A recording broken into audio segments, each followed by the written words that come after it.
I think a lot of people have a misconception about Rotary, that it's lots of old men, I hate to say it, or barbecues. We won't go there because you can tell I am neither.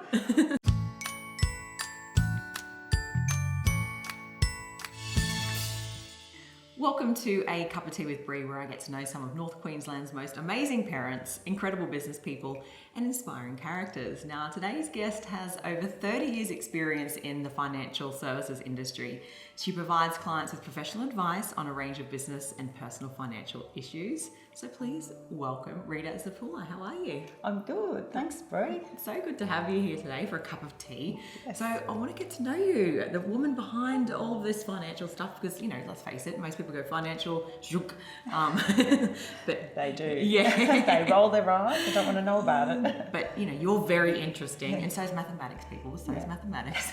So tell me about your childhood. Where were you born? Tell me about life. I'm a true blue local, born here in Cairns at the Calvary, and my sons were both born at the Calvary. Well, now it's Cairns Private Hospital, obviously, but yeah, true blue local. Went to school at Balaclava and then went to St Monica's College, so wow, not many of us around. No. So yes. So what was life like growing up in Cairns? Very different to now, obviously. I mean, I rode to high school. We lived across the road from Balaclava State School, so walked to school, and probably very spoiled. Went home for lunch, 2-course pasta lunch. So you wouldn't get that too many times, and I think the school eventually stopped that. We weren't allowed to do that, besides the weight problem I was having. So eating pasta every day is not good.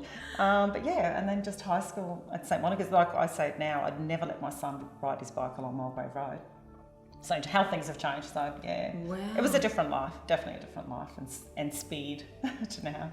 Oh my goodness! Yeah, but loved it. Loved growing up here. I think we've had the best of everything.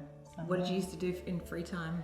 So fortunate. My parents got me into everything. I was into Girl Guides. I did basketball. I did hockey, and I learnt the clarinet. So I was in the orchestra too. So I tried so many different things. So yeah, didn't miss out on anything. So yeah, loved Girl Guides, and then eventually ended up in Ventura Scouts once I was older. Awesome. Yeah. What did you want to be when you grew up? Well, it's hard to know. So when I was in grade 10, I was going to be a teacher, because that's what all good Italian girls should do, because then you can be home on school holidays. We had to think about the family. But by the time I got to high school, I then decided I was going to be a lawyer. Yeah. So, but at the start, I was going to be a teacher. Wow. Yeah. And I think I've actually come full circle now, though. In my job as a financial planner, that's actually what I think I'm doing. Is teaching. I actually love is teaching clients, and when I see the penny drop, because I'm not just into telling clients just do this, I actually want to make sure they understand why we're doing what we're doing. And I thought, isn't it ironic when you look back, you think now I've come full circle. I am teaching, but not grade 1, grade 2 anymore. So, yeah. I mean, me, if you're financial planning me, it'd probably be similar sort of.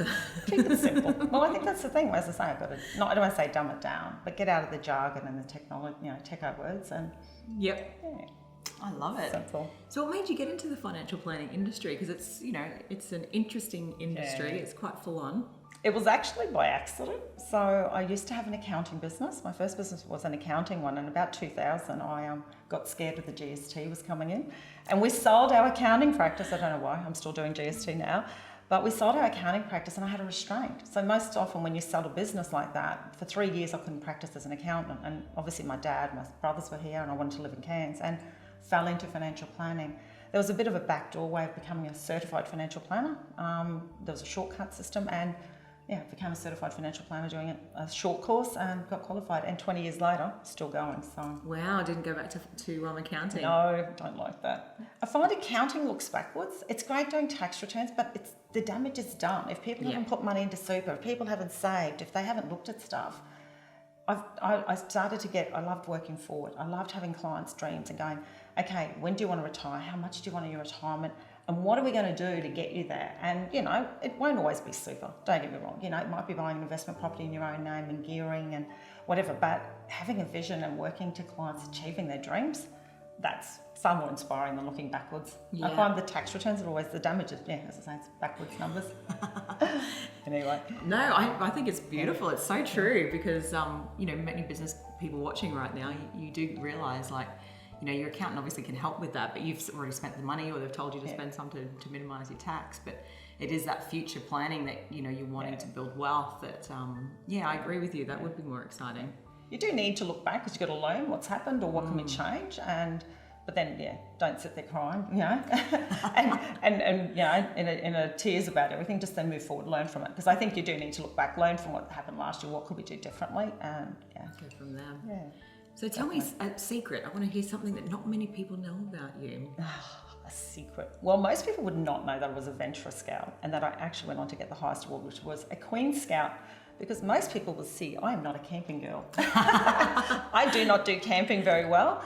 And obviously, something a lot of people don't realise, I had very strict Italian parents. So we did have to actually write to the Governor-General and get exemptions for me to get the award because of, to fulfil the criteria, we had to have the rules bent because I was supposed to do a camp unchaperoned with no leaders.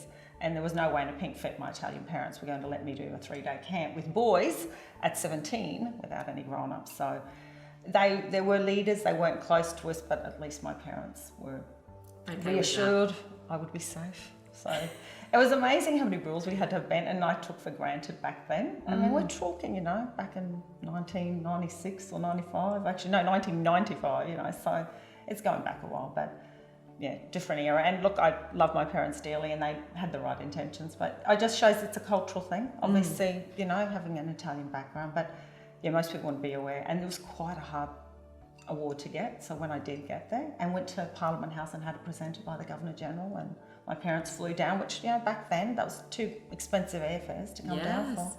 Yeah, so it was good. That's amazing. Yeah. So that's obviously a big personal achievement as well. Have you got a professional achievement or another personal one that you'd like to share? Well, I've got one of each, actually. Professionally, writing my book, Today's Profits, Tomorrow's Freedom, which, just getting that achievement done was great. Pushed me beyond my comfort zone, if that makes sense, to do that. It's a big personal development journey, writing a book, I think. It is. It challenges you. It challenges to actually get it done, and then even promoting it and realising what's involved behind that. But the personal achievement for me was getting chosen for the group study exchange program with Rotary. Again, Rotary's become a big part of my life. I got chosen, went 4 weeks to Texas in America, and the best 4 weeks of my life, absolutely. We were treated like royalty. We went to travel and visited accounting, financial planning practices. Even back then, ironically, I wasn't yet a financial planner. And that was in 1996, and that was a brilliant time too. So sounds amazing. Yeah. Any tips for people that they should join Rotary? Because I think, a lot of us hear about Rotary but have never really considered joining. Yeah, I think a lot of people have a misconception about Rotary, that it's lots of old men, I hate to say it, or barbecues. We won't go there because you can tell I am neither. I've actually been in Rotary, been quite involved for over 20 years, and I just love it. There's so many different clubs. They all meet at different times. We have an evening and a morning club. And there's different dynamics because the evening club's just a drinks club, really. It's 5:30 to 6:30, and they just have a drink at the bar. Well, not at the bar. We grab a drink from the bar and we sit in a side room and have a chat, and then they go home. Whereas the breakfast club, which is the one I prefer, we sit around and have breakfast, and we're at work by 8:30, all done. But the community work we do, and there's just so many areas that we can help and volunteer in the community. So many worthy causes and things that need help that we can just give the manpower, we can give the money.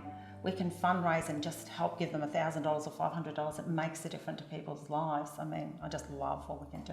And not just locally, even overseas, internationally, between eradicating polio, helping schools in Pakistan, we're helping Som with Nepal, just trying to get his school some computer equipment coming up. Just little things, but what an impact it's going to have in other people's lives. So if someone wants to join that's watching now, they go, what, that might be something I could do with my time. What do they do? Google us or find us on Facebook, definitely. Ring me. You can definitely ring me. But definitely, look up your local Rotary Club. There's heaps of the websites and Facebook pages have got us. Would be probably the best way and connect that way, and we will push them into the right area. Yeah, I love it. Yeah. Come along to the Palm Cove markets. We'll be there, and we can give you the different names and contacts. So that's one of the things our club runs too. So yeah, that's awesome. I'll give lots of plugs here to everybody. Yeah. Well, that's what it's all about, right? Is sharing about yourself. But I mean, Rotary's been something that I've been interested in. But you know. Hasn't been the right time. You're right. I just didn't know there was young, beautiful women there that I could hang out with and have a wine with on an afternoon. There you go. Come along on Monday night. Perfect. What a way to start the week. So back to you. If you could have dinner with 3 people with a past or present, anyone in the universe, who would it be and why? Anyone. Okay. My first one would be Oprah. I just think because she got me through the sanity of when I stayed home with children. I had to turn that on at lunchtime and it just got me through. I know people will be rolling their eyes, but I loved Oprah to death, absolutely. I just loved all the advice and what she was doing in the community. My next one's a cheap one. Michelle and Barack Obama. I've loved listening to their audiobooks and just inspired by their political journey and what they've achieved so young. I do think it aged them quite a bit being in the White House, but I love hearing their story. And out of left field, Matthew McConaughey. Ooh. I love my audiobooks, as you can tell. He did the book Green Lights. He's got the best storytelling. I reckon he would just crack up the table. He's gorgeous. Yeah. Oh. You know how you have a hall pass with you, someone that Yeah. he's mine. Yeah. So I'm with you, Matthew. He's gorgeous. And his voice, I must get his audiobook. Oh, that is the thing. Go to sleep to that read, every night. he read the book and he just said, I don't think you could read that book.